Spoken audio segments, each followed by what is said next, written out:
আমরা শুরু করেছি আরও একটা নতুন ট্রিপ, যেটা হবে একদমই অন্যরকম। কারণ এবার আমরা বাস বা ট্রেনে করে না গিয়ে গাড়ি রেন্ট নিয়ে রোড ট্রিপে বেরোচ্ছি।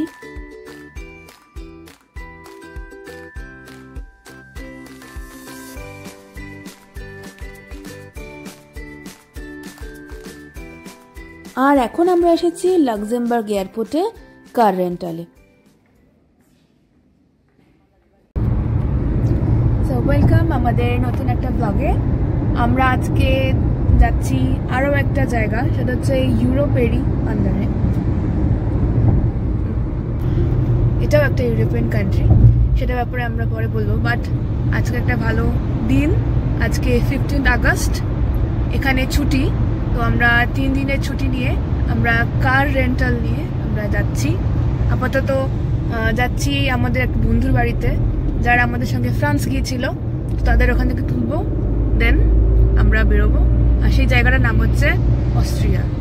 সেও দেখতে থাকুন, স্টে টিউনড। কেমন লাগছে গাড়ি চালিয়ে? দারুণ এক্সাইটিং।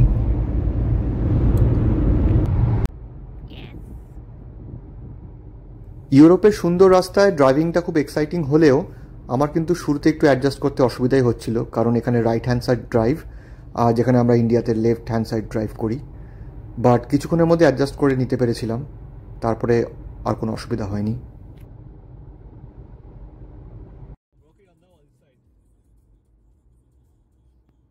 এখানে ট্রাফিক, রাস্তা, রুলস অ্যান্ড রেগুলেশন এতটাই সুন্দর, এতটাই অ্যারেঞ্জড যে ড্রাইভিংটা খুব প্লিজেন্ট হয়, খুব একটা অসুবিধা হয় না বা খুব একটা হেক্টিকও হয় না ড্রাইভিংটা।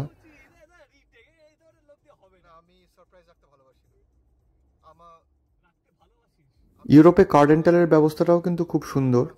সব ধরনের গাড়ি পাওয়া যায়, ছোট, মিডিয়াম বা বড় এসইউভিও পাওয়া যায়। আর কার রেন্টাল নিলে কিন্তু সবসময় ফুল কভারেজ ইন্স্যুরেন্স নেওয়া উচিত, যাতে কোনো রকম অসুবিধায় পড়লে ফুল অ্যাসিস্ট্যান্স পাওয়া যায়। আমরা সেটাই নিয়েছিলাম।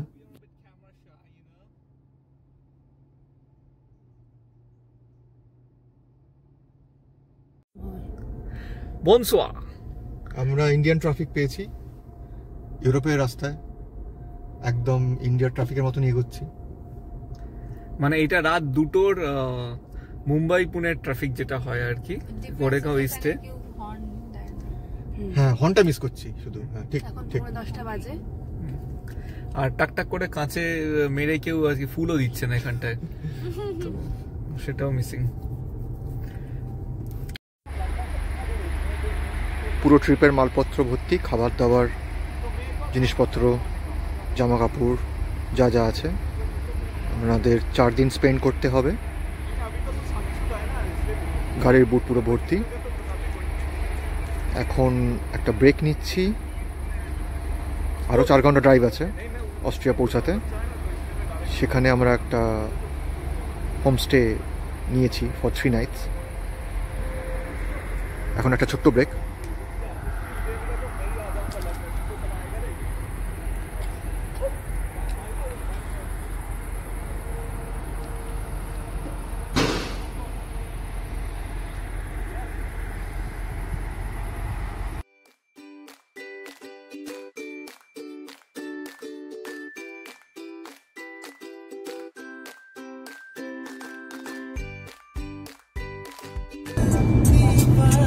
পৌনে 11টা বাজে এখন আমরা ড্রাইভ করে যাচ্ছি। এখনো অনেকটা রাস্তা, প্রায় 322 কিলোমিটার বাকি।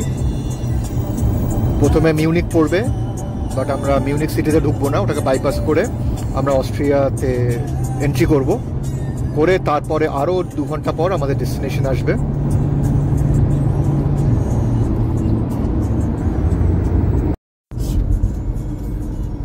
এই আমরা অস্ট্রিয়া ঢুকলাম, রাত এখন 1:45।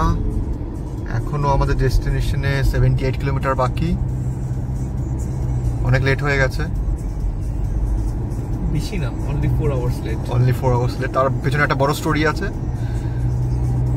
বাট হ্যাঁ, খুবই লেট। আমরা এখন গিয়ে ডিনার করে তারপরে শুতে যাওয়ার পালা।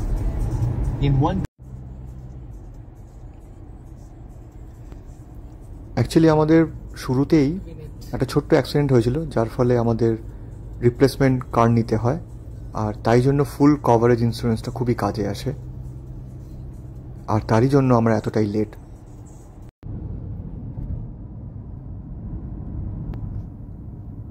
অবশেষে আমরা অলমোস্ট পৌঁছে গেছি। এই টানেলটার পরই আর কিছুটা গেলেই আমাদের ডেস্টিনেশন। অনেকটা লেট হয়ে গেছে, এটা লাস্ট 30 মিনিটসের জার্নি। আশা করি পৌঁছে যাবো খুব শীঘ্রই।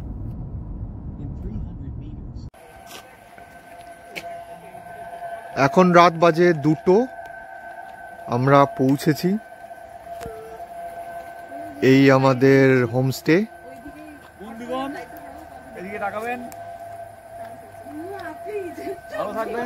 অসাধারণ একটা স্টারি নাইট আজকে।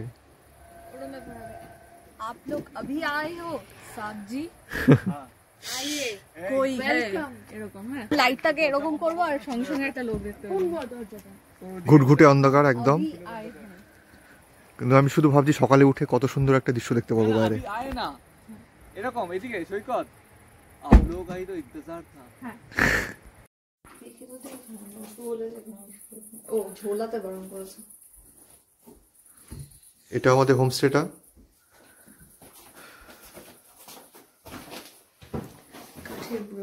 পুরো কাঠের কাজ চারিদিকে। ফার্স্ট ইমপ্রেশনই খুব ভালো। That's a fridge, right? Where is the freezer? And this freezer?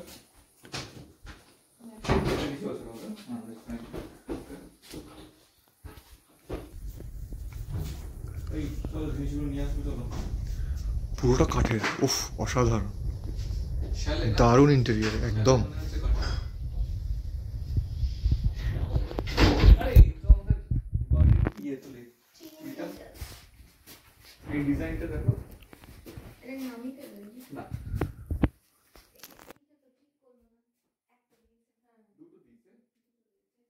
আমরা প্রচণ্ডই টায়ার্ড, কিছু একটু খেয়ে শুয়ে পড়ব। দেখা হচ্ছে পরের ভিডিওতে। Good night. ডিনার প্রিপারেশনে ব্যস্ত হয়ে গেছে মহিলারা।